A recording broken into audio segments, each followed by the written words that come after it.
vote pour la science avec Isabelle Burgon. Bonjour, j'espère que vous portez bien aujourd'hui. Un an après le début du second mandat de Trump, nous commençons à réaliser l'effet de ce virage autoritaire sur la politique, mais aussi sur la science. Le gouvernement, avec ses gels de financement et sa politique conservatrice, fait pression sur les universités américaines. Cela a un impact sur la recherche qui se fait là-bas, comme ici, et également sur la liberté académique, à commencer par l'accueil des étudiants étrangers. De nombreux scientifiques américains ont annoncé leur intention de trouver une nouvelle terre d'asile, et cela pourrait bien être le Canada, avec des fonds pour des chaires d'excellence en recherche destinées à attirer des chercheurs renommés au Canada. La ville de Montréal souhaiterait aussi devenir une destination de choix pour la recherche et l'innovation en attirant de jeunes chercheurs doctoraux et postdoctoraux avec des bourses. Alors, quel est l'impact réel de Trump sur les universités américaines, mais aussi les nôtres? Nous en parlons tout de suite. Restez là.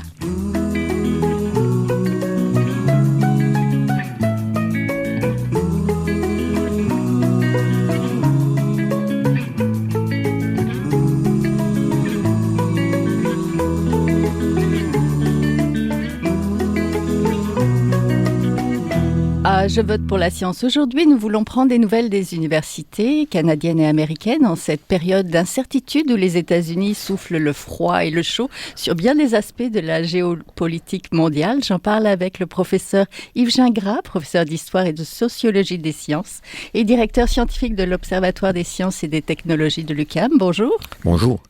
Je suis aussi en compagnie du professeur Vincent Larivière, titulaire de la chaire UNESCO sur la science ouverte de l'Université de Montréal. Bonjour. Bonjour.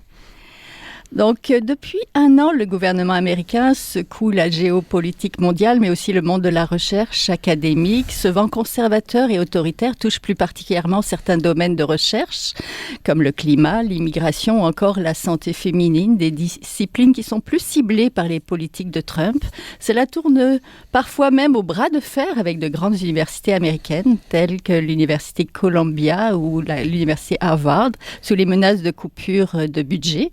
Certaines négocient, certaines mobilisent les cours de justice afin de gagner leur cause. Ce climat d'inquiétude peut même avoir des répercussions au sein de nos propres universités, comme nous allons le voir.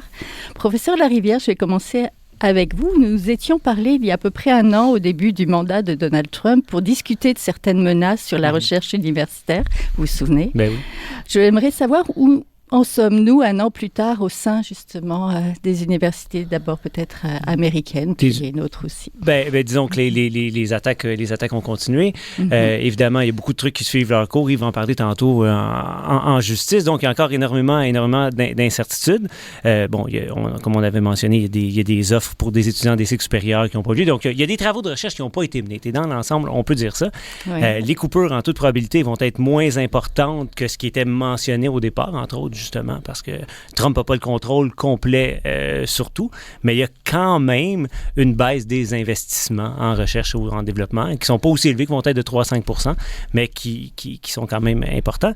Mais ça s'inscrit quand même sur la longue durée, parce qu'il faut rappeler le rôle des États-Unis dans l'espace scientifique mondial, qui était la seule puissance pendant quand même quelques décennies, qui représentait presque la moitié des articles scientifiques écrits à l'échelle mondiale. Puis là, on est à 25 %. Fait que c'est des trucs il y a une régression. Ben oui, mais qui ne date pas de Trump, qui est sur la longue durée, avec la montée de la Chine, qui aujourd'hui, il faut le rappeler, publie 50 % de plus d'articles en anglais que les États-Unis. Donc, les attaques continuent, mais on sait pas encore exactement où tout ça va atterrir exactement, mais ça risque d'être moins pire que ce qu'on voyait il y a 6 à 8 mois, disons. Ça va être moins économique et plus idéologique? Bien, effectivement, l'attaque, elle est double. Donc, il y a des sujets de recherche. J'ai testé dernièrement l'engin de recherche des NIH, donc pour chercher des informations sur le site de la NIH. Il y a encore des mots qui sont censurés. Donc, ces éléments-là sont cumulatifs. L'Institut national de santé, oui. Oui, exactement. Donc, ces éléments-là sont cumulatifs. Donc, on voit des trucs qui sont un peu plus ciblés à la tête du client, comme on pourrait dire. Oui, selon les sujets, finalement. Et l'humeur du moment, et puis la frustration matinale ou en soirée. D'accord. Professeur Gingras, pourquoi les universités sont-elles dans le viseur de Trump? Ah, ça, c'est compliqué. C'est que, à mon avis, il est aussi très, très, très influencé parce que celui qu'on voit, on n'insiste pas assez, qui est le vice-président Vance. Il faut se rappeler que, il y a quelques années, Vance a dit « The universities are our enemies ». C'est une phrase courte et parfaitement claire. Les universités sont nos ennemis. Donc, c'est lui qui a développé cette affaire-là.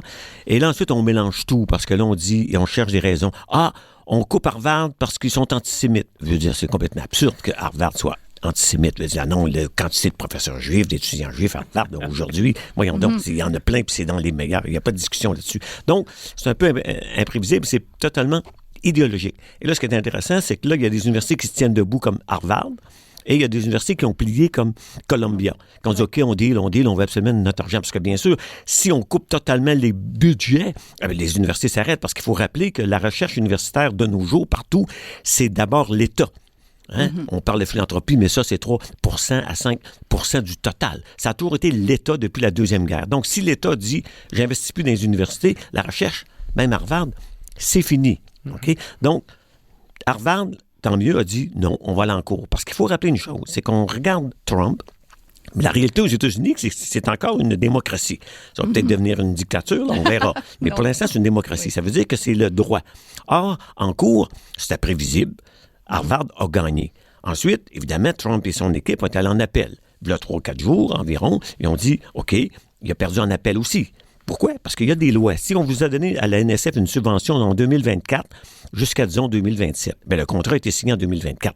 Donc, il y a une entente qui a été signée. Si en 2028 ou 2027, il dit « OK, je change le contrat », il va être capable de le faire. Mais là, la Cour a dit « Ben non, là, tu redonnes cet argent-là, tu dégèles ça, c'est pas toi qui décides. » Pourquoi? Parce que les budgets sont décidés par le Sénat et le Congrès. Le budget, c'est pas Trump. C'est le budget, c'est le Sénat et le Congrès. Donc, alors que Trump demande actuellement 40% de coupure à la NIH, on va avoir le budget de la NIH d'ici la fin janvier. Je peux vous prédire que ce ne sera pas 40, ça va être à peu près 3 à 5 au maximum. La preuve, c'est qu'en novembre dernier, il y a eu le premier des budgets qui incluait le budget de recherche sur l'agriculture et l'alimentation. Trump avait demandé qu'on coupe de 38% le budget de R&D. Le Sénat et le Congrès ensemble ont fait un nouveau budget. On dit non. La coupure en Food and Drug R&D, la recherche et le développement, va être égale à 0%. Donc, ça a été 0. OK? Et là, il a annoncé il y a quelques jours qu'à la NSF, ça va être de 3%, 3,5 pour être précis, et non pas 38 ou 40%. Donc, on peut prédire sans se tromper, puis ça, c'est vrai depuis Reagan des années 80. Les républicains veulent couper la R&D à l'université. En pratique, c'est jamais arrivé depuis Reagan. Et ça n'arrivera pas. Et encore récemment, quand on se souvient que Trump a dit, OK, les frais indirects, c'est un peu compliqué, mais dans la recherche, il y a des coûts administratifs. Donc, c'est ce qu'on appelle les frais indirects de la recherche. En moyenne, pour certaines universités, c'est à 50%. Même plus. Et même 55. Donc, ça, c'était... Chaque université, il y avait un contrat qui négociait individuellement selon la recherche. Si la recherche est en sciences humaines, les frais indirects sont un peu moins élevés que si c'est en biochimie, parce qu'il y a des souris, il y a des produits, donc ça coûte cher. Et donc, lui a dit, OK, c'est trop compliqué cette affaire-là, on ramène ça à 15%. Alors, c'était facile à prédire. Il ne peut pas faire ça, parce que c'est un contrat. Et donc, qu'est-ce que la Cour a dit? La Cour a dit, non, tu ne peux pas ramener ça à 15. C'est pas comme ça que ça marche. Il y a des règles, et si tu veux changer les règles, il y a des procédures. Donc, très bureaucratique, les États-Unis. Si tu as sauté une règle, ça ne marchera pas. On peut prédire qu'à la fin du budget, il n'y aura pas beaucoup de coupures aux États-Unis. Puis quand on dit que la coupure est de 3% à la NSF, il faut rappeler que le budget canadien de M. Carney a coupé 2% à tous les fonds de recherche. Donc, les budgets, il faut rappeler que le Canada, et c'est vrai pour les États-Unis, mais encore plus pour le Canada, le déficit est astronomique et on veut augmenter le budget de la recherche, le budget militaire. Donc, on va augmenter les budgets militaires et le déficit est total. Donc, les coupures de 2% aux 3 fonds canadiens, il faut s'attendre que dans les années à venir, il n'y aura pas des grandes augmentations. Je prédis même qu'il va y avoir soit une stabilité, ça veut dire une baisse en termes réels, ou une coupure supplémentaire. Oui. Ou bien ce sera des programmes ciblés, un peu comme ce qu'on voit donc, à l'échelle mais fédérale. pas avec plus d'argent, avec le même argent, mais réorienté. Oui, effectivement. Dans le cas du budget, c'est plus d'argent. Donc, c'est une nouvelle enveloppe d'1,7 milliard, mais qui est ciblée pour une seule politique. Oui. Professeur Larivière, est-ce qu'on constate des changements du côté des universités canadiennes et québécoises? En d'autres mots, est-ce qu'on fait moins de science avec nos collègues américains depuis tout ça, puis ça vient compliquer les choses? Il n'y a pas énormément. Mais évidemment, encore là, il y a une tendance à long terme. Donc, une diversification des partenariats. Les scientifiques canadiens ont été, d'une certaine façon, dépendants de ce qui s'est fait aux États-Unis pendant plusieurs décennies. Là, on voit une augmentation puis une diversification des partenariats, pas juste avec la Chine, mais bon, aussi avec l'Afrique, etc. Mais on ne voit pas encore dans les données, si vous voulez, un effet de fin 2024. Donc, ça va prendre quand même quelques années. Maintenant, il y a eu un petit déclin des financements américains au Canada. On en a déjà discuté, mais sur l'ensemble du volume, c'est des poussières de financement. Évidemment, pour les projets individuels qui ont vu leur financement arrêté, c'est un enjeu important, mais à l'échelle globale, c'est pas les États-Unis qui financent directement le Canada ou le Québec. Non. Par contre, il y a quand même, dans certains domaines, 30-35% des articles canadiens qui sont écrits avec les États-Unis. Donc, il y a une certaine dépendance. Mais on ne sait pas encore. On peut prédire que ça pourrait réduire. Mais... Il y a eu le budget de M. Carney qui nous donne un petit peu des indices sur ce qui s'en vient, justement, l'argent mis dans le militaire. Oui, exactement. Puis là, évidemment, on essaie d'orienter vers de la R&D militaire puis voir comment est-ce qu'on peut faire en sorte que des dépenses en recherche scientifique soient considérées comme étant des dépenses militaires. Je ne sais pas jusqu'où ça va pouvoir aller, mais bon. Passer de l'EDI au militaire, ça me paraît un grand écart quand même, beaucoup, là. Oui, quand même. Professeur Gingras, les coupures donc, au sein de la science américaine s'annoncent plus modestes que ce qui a été craint. Donc, vous l'avez rappelé qu'on parlait plus de 35% au National Institute of Health, l'Institut américain de santé, mais sans doute une coupure plus modeste. Dans ce climat d'incertitude, le Canada aimerait bien attirer des chercheurs américains de renom à venir au pays. Le gouvernement est prêt à ouvrir les cordons de la bourse avec la création de nouvelles chaires de recherche pour attirer des chercheurs de haut calibre, francophiles et francophones. Donc, parlez-nous de... Écoutez, moi, je pense que quand on fait... D'ailleurs, il faut peut-être rappeler que quand on fait une politique scientifique, il faut regarder le tableau global et la structure de la recherche. Une politique scientifique, c'est fondée sur des organismes de recherche. Dans le cas du Canada, c'est le Conseil de recherche en sciences nationales et en sciences naturelles et génie, les instituts de recherche en santé, puis le Conseil de recherche en sciences humaines du Canada. C'est les trois.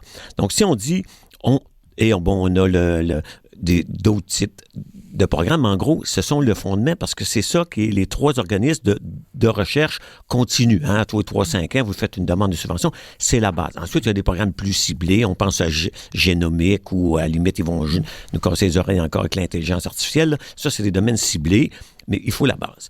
De l'autre, c'est que les universités, il faut rappeler que ça relève des provinces.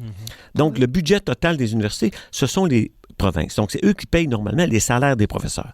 Le problème avec les nouvelles chaires, c'est qu'ils s'imaginent amener des Américains ici. Ici, c'est dans des domaines de sciences dures.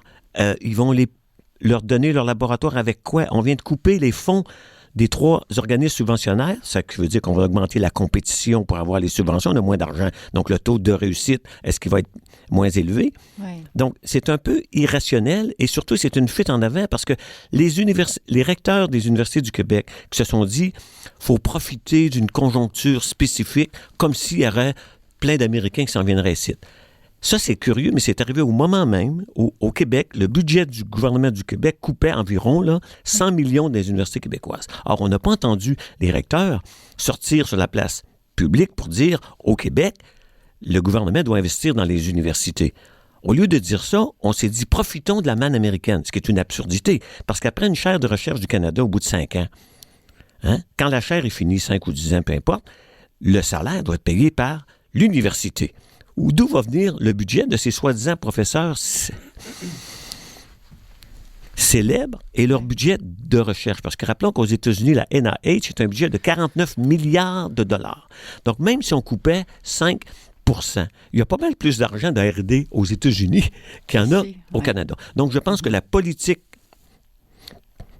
canadienne, qui a été suivie d'ailleurs au Québec par la ministre de l'Enseignement supérieur, qui a annoncé aussi la création d'un certain nombre de chaires, comme si on allait amener au Québec des gens. Or, au Québec, on forme des gens au doctorat, au post-doctorat, au Canada aussi. Donc, c'est un peu une insulte à toutes les universités canadiennes qui forment des universitaires, qui envoient un post-doc aussi en Angleterre, en France ou ailleurs, comme si les Américains. Donc, c'est une forme de colonialisme typique des Canadiens comparé aux États-Unis. Et donc, en un mot, la politique canadienne et québécoise actuellement, c'est une politique irrationnelle parce qu'elle est fondée sur amener des gens alors qu'on coupe les budgets. Si on avait une grande augmentation des budgets, on dit OK, on a beaucoup d'argent, on va amener des nouveaux gens. C'est pas le cas du tout. Les universités ont des réparations de l'infrastructure à faire qu'ils sont même pas capables de faire.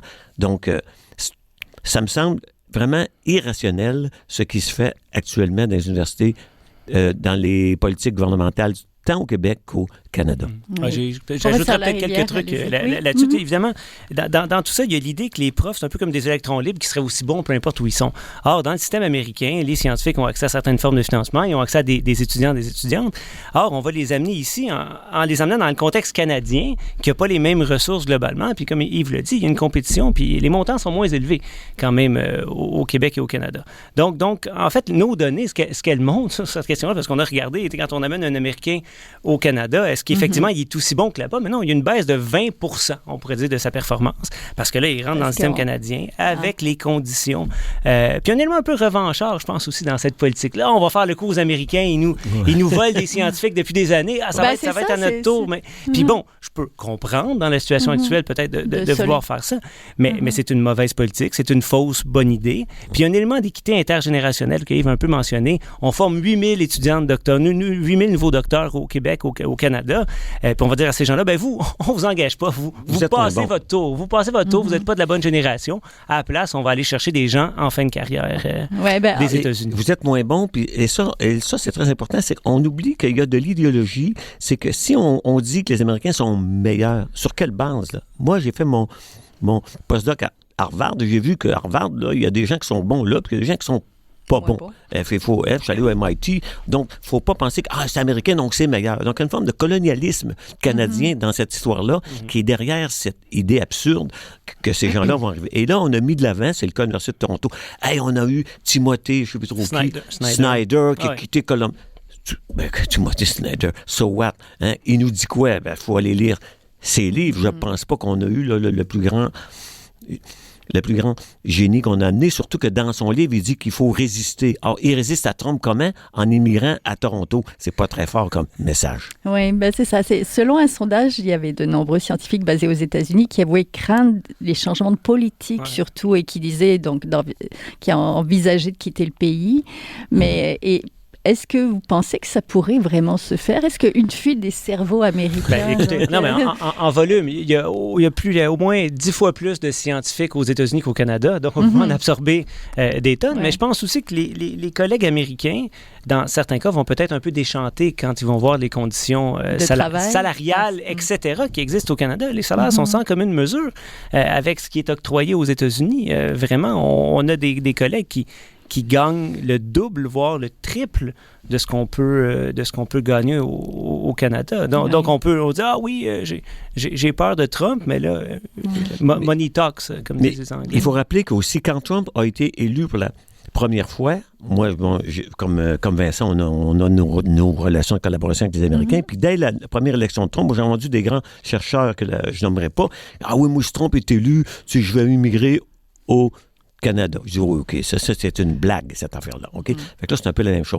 Mais ici, il faut rappeler, on va prendre un autre exemple, qui est celui de la France. Il y a un recteur, un président d'université du sud de la France, qui s'est pété les bretelles en disant, j'ai trouvé de l'argent, on ouvre le programme, Choose France, venez en France, les Américains.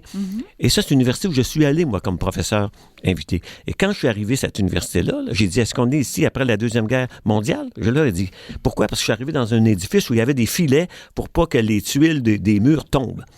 Et ça, c'est cette université-là qui avait trouvé 10 millions d'euros pour amener les Américains, alors que le budget interne est même pas capable de réparer les édifices. Mais les gens s'en aperçoivent pas parce qu'ils vont pas voir le campus. Il y a d'autres d'autres universités où j'ai été comme professeur invité, où l'été dernier et l'hiver dernier, ils ont fermé l'université pour épargner sur le chauffage. Donc, les profs ne pouvaient même pas aller à leur bureau. Fait que souvent, les présidents d'université, là, ils font du marketing. Ils se présentent, puis les naïfs pensent que c'est vrai ce qui se passe là. Or, ce professeur-là, moi, j'ai écrit à des collègues en France, j'ai dit, écoutez, vous laissez ce président-là dire ça, alors que vous savez très bien que les universités en France sont quasiment en faillite aussi, et ils ferment des bureaux pour chauffer. Donc, c'est un peu scandaleux ce qu'on voit avec une forme d'hystérie collective, de fuite en avant des universités, pas uniquement ici, mais en France aussi, et dans d'autres pays. Donc, ça pose le problème de financement des universités à la base, en fait. C'est clair. Voilà.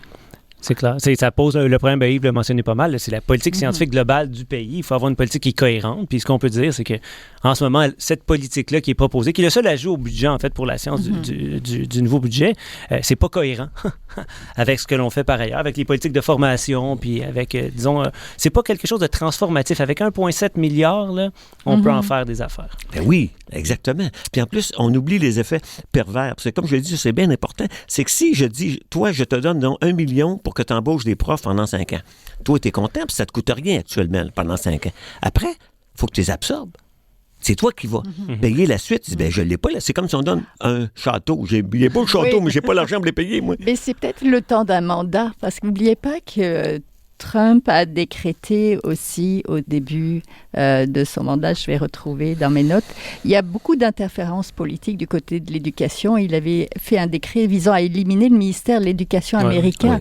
Donc ça, c'est quand même un coup de semonce très fort pour quelqu'un qui travaille dans l'éducation. Et je peux comprendre qu'on a envie de s'en aller parce que c'est pas un bon signe. Oui, mais l'enjeu, peut-être un point là-dessus, parce que vous parlez, c'est le temps d'un mandat. Pour que d'une telle politique ait un effet, je parle de la politique d'invitation des chercheurs américains, il faut que les gens restent. Et donc, il y a des éléments dans tout ça où le Canada, c'est pas un asile temporaire, puis après ça, les gens... Mais il y en a beaucoup qui s'en vont. Déjà, on a des données sur des chaires où après un mandat, souvent, ils retournent. Je me souviendrai toujours à UBC, le 7-8 ans, j'oublie l'année exacte, ils ont fait une grande annonce. Écoutez, on vient d'embaucher un prix Nobel de physique américain qui s'en vient à UBC. J'ai dit, bon, OK, c'est quoi la joke? Hein? Ben, au bout de 2 ans, il retourne aux États-Unis. Ben oui, exact. Parce que justement, il y a cette compétition-là. Puis si c'est essentiellement une question d'argent, puis malheureusement, ça l'est avec ce programme-là, on ne peut pas gagner. On ne peut pas gagner sur le long terme parce qu'on n'a pas les ressources. Donc, un tel programme, le 1,7 milliard, là, on le prend puis on crée un programme de chaires juniors où on absorbe nos 8000 doctorants et l'effet va être massif. Exactement, entièrement d'accord. Mais je me souviens que vous aviez déjà dit, professeur Larrivière, que vous aviez fait une partie de vos recherches aux États-Unis. Pensez-vous que justement qu'on devrait trouver des alternatives pour les stages de nos jeunes chercheurs au doctorat et post-doctorat qui, eux, aimeraient aller aux États-Unis, puis là... Bien, en ce moment, ils n'aimeraient pas aller aux États-Unis. Non, donc, effectivement, il y a et donc, oui, Europe, effectivement. Mais c'est une diversification, absolument. Oui. Donc, ce qu'on voit en ce moment, c'est une diversification des partenariats. Et l'idée, je pense que le Canada est dans une situation où on est un pays assez fort scientifiquement, où nous, on peut devenir l'endroit où les gens, donc les postdocs, avec plaisir qu'on accueille ça, les jeunes scientifiques, avec plaisir. Donc, c'est nous qui pouvons être l'alternative aux États-Unis pour recevoir les gens. Et nous, on peut envoyer nos stagiaires postdoctorants à l'extérieur des États-Unis. Donc, pas des seniors, mais plus des juniors. Ah, c'est la clé. Oui. C'est la clé.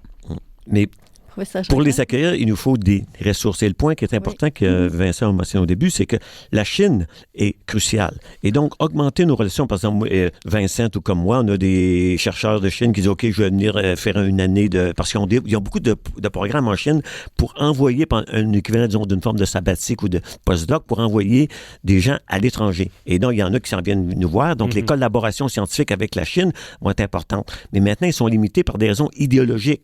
On dit, attention, il y a une politique canadienne sur l'espionnage qui nous oblige à dire, mais là, si tu travailles avec un individu, es-tu sûr que c'est pas un espion? Comme si nous, on était là. Donc, ça limite aussi la liberté académique pour des raisons de espionnage, etc. Il y a une conséquence sur la liberté académique. OK? Il y a même il y a quelques mois, on nous a envoyé un email, je ne sais pas d'où ça vient, j'étais un peu surpris, qui disait de ne pas utiliser DeepSeek. Ben, je m'excuse, mais moi, j'utilise DeepSeek comme j'utilise Chat Rappelez-nous ce qui est- GPT. Ah oui, DeepSeek, c'est l'équivalent de Chat GPT chinois. Ça nous permet de comparer les réponses, de voir à quoi il répond. Il y a une belle sociologie à faire en comparant les deux. Donc, on a reçu un email disant qu'on ne pouvait pas l'utiliser. Mais pourquoi qu'on nous laisse utiliser Chat GPT si on ne nous laisse pas utiliser DeepSeek? Donc, il y a beaucoup d'idéologie dans ça qui peut affecter la liberté académique. Donc, il y a des pistes vers la Chine. Professeur Larivière, comment on peut conserver quand même l'indépendance des universités face aux changements politiques, tout en soutenant leur développement et l'avancement scientifique, évidemment?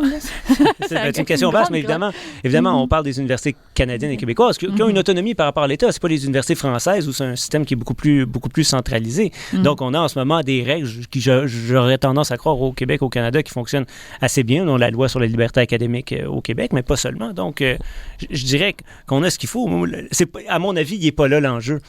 L'enjeu en ce moment, on revient sur la question américaine, c'est de dire comment on peut développer une politique scientifique canadienne, comme dans plein d'autres aspects, qui soit autonome, disons, peut-être un peu plus indépendante des relations qu'on avait avec les États-Unis. Puis c'est la même chose comme politique économique, une politique de l'Arctique qui ne prend pas en compte les États-Unis, ou en tout cas qui reconfigure les relations. C'est tout, avec la relation avec les États-Unis qui change, tous les sous-types de relations, que ce soit scientifiques, technologiques ou liés à d'autres aspects de la société, sont influencés. Donc, c'est ça qu'il faut repenser en profondeur. Oui. Donc, professeur Gingras, vous l'avez dit, les États-Unis restent une démocratie. Nous avons parfois tendance à l'oublier.